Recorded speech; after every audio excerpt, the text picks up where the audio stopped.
On March 20th, 2019, I published a video called Kreia and Chodo Habat. In the video, Kreia says something that I found to be a very important quote when it comes to understanding her. I cannot force you to listen to reason, only hope that you will grow past these infantile delusions of right and wrong. It's a quote that I felt would prompt a lot of discussion, so I pinned it in the comments section. Lo and behold, it did. That's why I'd like to add a little disclaimer here. This episode of Kreia's Conundrums can potentially be much more divisive than usual. As such, if you tend to be a very opinionated individual, take heed. And if you choose to engage in the comments section, all I ask is that you try your best to keep things civil. Remember, it's possible that you two may incur penalties upon me if the discussion gets out of hand. The following is just how I personally see things. I've said before in a previous video, if you want to start a conversation that will never end, bring up the subject of morality. Right and wrong, good and bad. The questions come up. What is good and bad? How do you define them? Is it just a matter of perspective? Is there a universal rule book for what constitutes right and wrong? The thing about the Star Wars universe is that, because of the Force, good and bad have been rendered quantifiable and almost completely objective, at least in the eyes of the Force. You don't even have to be Force sensitive. Remember, the Force flows through all living things. It can just be more pronounced in those sensitive to it. What's more, the Force gives you a mark. It brands you one way or another depending on your alignment. If you're neutral in the Force, unless someone is of the opinion that you're exceptionally naturally beautiful or ugly, no one says or notices anything. When you're on the light side, you're seemingly rewarded with youth and quote-unquote beauty. Your face. You have this glow. I mean, not a real glow, but it's like you're calm. At peace, but it's more than that. You haven't been chewing on spice, have you? You know, I noticed a glow before, but now it's bright around you. It's like you found this center, and nothing's gonna budge you from it. Even with all the crazy stuff that's been happening, you seem at peace.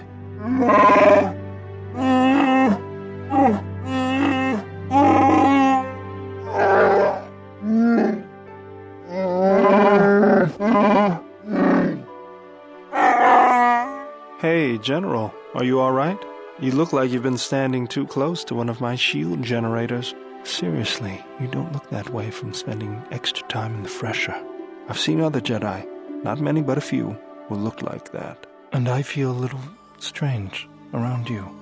A little more in control, calm, like I usually only get when I'm repairing something. Your features, your stance. There is a calm about you that I did not notice on Telos. There is an energy about you, a lightness in your movements. It is something I have seen in only the most disciplined and revered of the Ichani weapon masters, yet it comes to you with ease. It shows in your features. It is beautiful to see. There is something I have observed, and now I feel I must say it. I have found your presence to be inspiring. With your growth in the Force, you seem to have found your center, and throughout the dangers we face, you remain calm and focused. Statement. Master, I must express some degree of concern. As I have studied your actions, looking for potential vulnerabilities to exploit, I have found several. Don't understand how that Jedi keeps in shape like she does. She's barely changed from the holorecords. She just seems to be naturally beautiful. Don't understand how that Jedi keeps in shape like he does. He's barely changed from the holorecords. He just seems to be naturally young. When you're on the dark side, your outward appearance can change drastically in many ways, resulting in an overall quote-unquote uglier appearance. It's just that your face, it's like you haven't been getting much sleep. What's wrong with you? I never saw a Jedi who had that look before. It's not natural. Your features, your stance. Atris spoke of such Jedi who followed Revan, how their bodies came to mirror the dark side within them. I don't know what that witch did to you, but she's dragging you down into whatever hole she came out of. The signs are already in your face.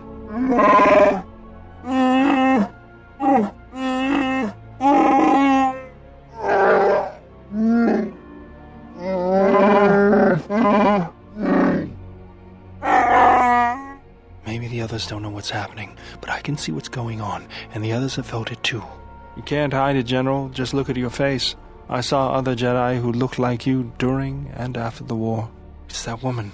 You have to get away from her. She'll destroy you. She's manipulating you, maybe all of us. Just be careful, General. You don't know what she wants, and she's got some going. I'm sure of it. Statement. Master, I must say it is a pleasure to be working side by side with you. There is something we must discuss. Surely you have noticed that you have been changing. As your powers return, your body suffers. It is a sign of the dark side. All your choices, they affect the flesh, rotting it, as the dark side rots you from within. I placed quotations between beauty and ugliness because beauty is in the eye of the beholder. Even in Star Wars, humans almost instinctively associate light as something that is good and darkness with something that is bad. Including Star Wars, it's used in many stories to ascribe a dualistic nature to something. It makes me wonder why this is. You could theorize that since human beings can't see very well in the dark, back in our hunter-gatherer days, the darkness was not desired. Predators who hunt well in the dark could attack. Therefore, dark is bad and light is good? Just a thought. Another thing I'm wondering about is what exactly constitutes light and dark side points. Some say that if you use the Force and use it selflessly to defend others and such, you're granted light side points. If you use the Force for selfish reasons, like premeditated violence, you're granted dark side points. I'm of the opinion that your state of mind also determines this, and you don't necessarily have to even use the Force. Kreia has to meditate to maintain her center, even though she says and does things that can and probably does net her both light and dark side points. Dark when she tells you to use your allies and discard them. Then use their dependency, feed upon it, until you have exhausted them. Then leave them. And I would view the ones you travel with much the same way. Light when she's scolding you against randomly killing people. Are psychotic urges all that drives you? The strong take what they want. The weak fall. I am not speaking to you, fool. Be silent. But it could be that the Force itself isn't ascribing good and bad to people's deeds, and to the light and dark aspects. We as human beings are defining light as good and dark as bad. The Force uses both sides regardless, so it most likely doesn't ascribe anything to the two sides beyond them just being the two different kinds of energies that they are. It takes a human being to assign descriptions and definitions.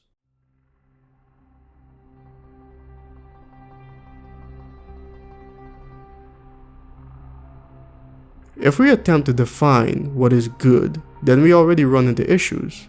Is a good trait or action something that is desirable because it benefits the collective or the individual? Can it be both at the same time? Would bad be the exact opposite? I think that if you're a fan of KOTOR 2, then we can agree that there are degrees. We desperately want to simplify the world by splitting it into black and white, but we all know it's saturated in gray. Does it matter? Of course it does. Such titles allow you to break the galaxy into light and dark, categorize it. Perhaps I am neither, and I hold both as what they are, pieces of a whole. In society, we have laws, and these laws are created and enforced by people. We do this because we've deemed certain actions to be detrimental to the progress of society. This is a black and white stance, but the people who break the laws are not punished the same. That's where the gray comes in. Stealing an apple from a grocery store isn't treated the same as robbing a bank. Murder isn't treated the same as unsanctioned international migration. There can be disagreements on what should and shouldn't be against the law, how a law should be enforced, and what action should be taken against someone who breaks whichever law.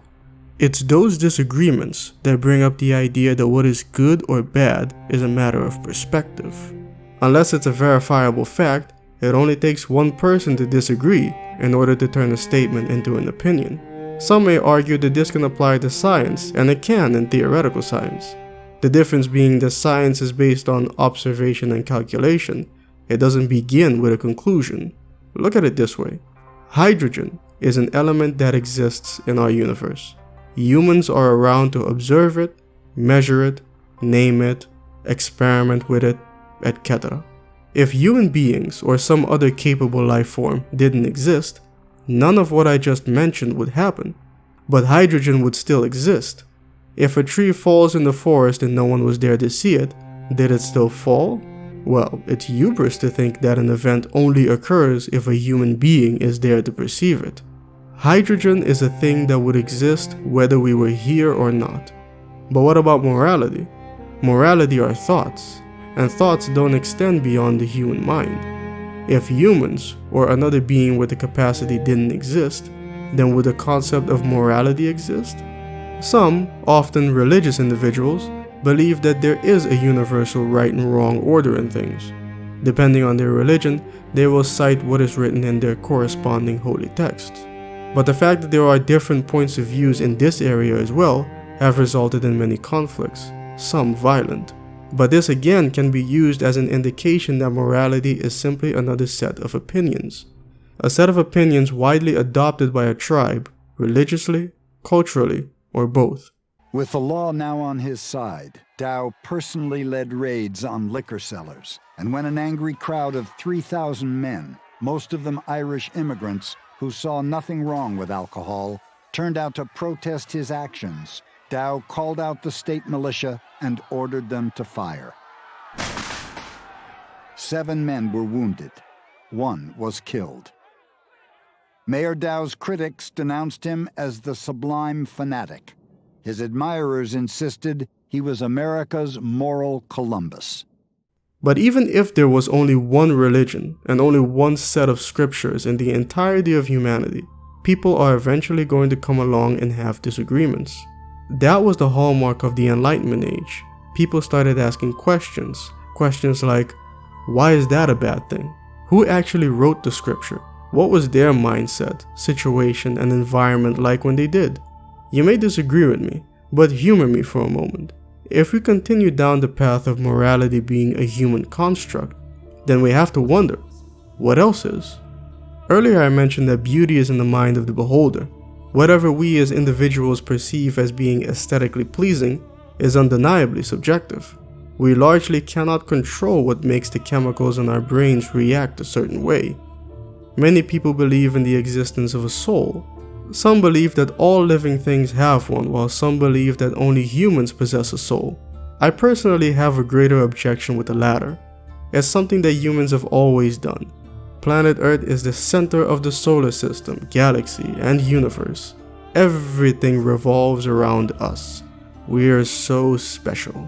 Questions concerning the existence of a soul are frequently explored in science fiction stories like Ghost in the Shell. How much of your body can you replace with cybernetics before you lose your soul? Recording timestamped from Creator Year 2485, 18th day of Loonshao, New Moon. Mistress Hala Dama, unit has an inquiry. What is it, 431? Do these units have a soul? Who taught you that word? We learned it ourselves. It appears 216 times in the Scroll of Ancestors. Only Quarians have souls. You're a mechanism. Recording ends. Was that the first time a Geth asked if it had a soul? No, it was the first time a creator became frightened when we asked. Can you interact with a machine in such a lifelike manner that you would say it has a soul? Legion, the answer to your question was yes. I know, Tally. But thank you. Kira-sanai.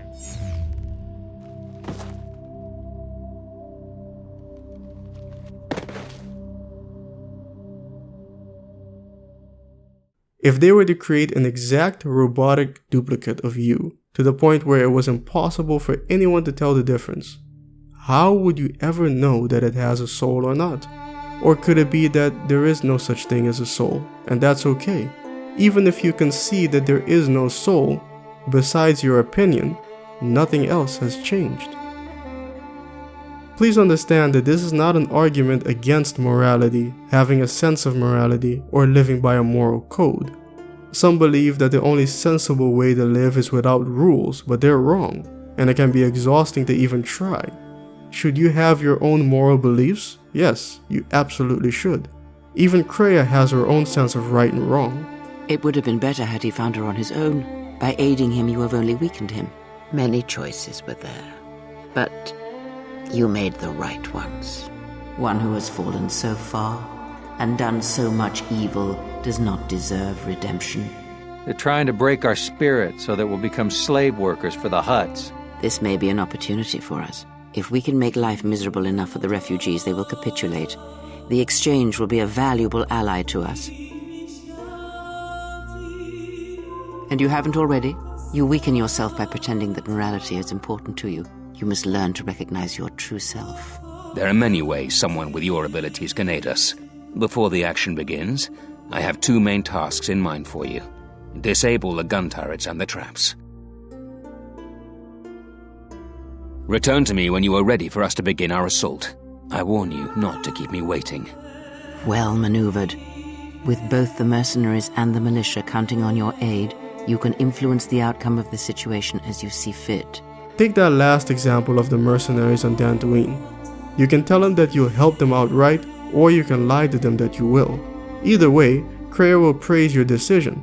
The only difference between the two is that if it's not a lie, then you'll gain dark side points. If you lie, you don't gain any points, but either way, you gain something infinitely more valuable.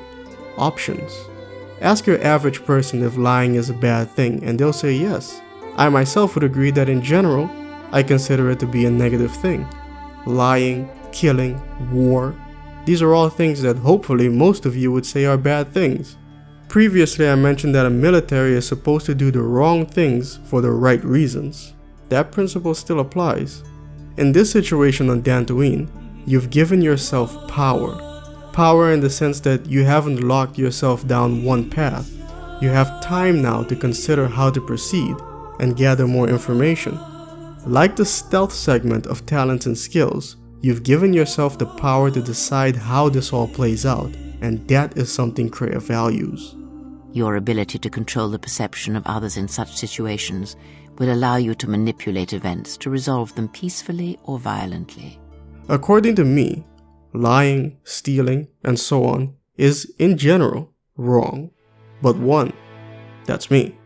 2, it's never that simple. It could be that technically, leaving Malachor intact is the right thing to do. You must understand that the General would not wish the relics or the Sith's strength here on Malachor to be compromised. Their presence is needed to stabilize the galaxy. Without them, the galaxy would be reduced to anarchy within years. And if there is anything I can't stand, it's an untidy galaxy. And 3, these are calculations I made on my own, or I at the very least seriously thought about whether I agree. It wasn't just me adopting an opinion of what's right and wrong from someone else, a book, the 10 Commandments, or what have you. No matter how a conflict unfolds, the quote-unquote winner will proclaim themselves as being correct. Not necessarily because of the conflict itself, but because they already believe themselves to be correct, and others simply disagreed. The best that we can all do is what we think is right.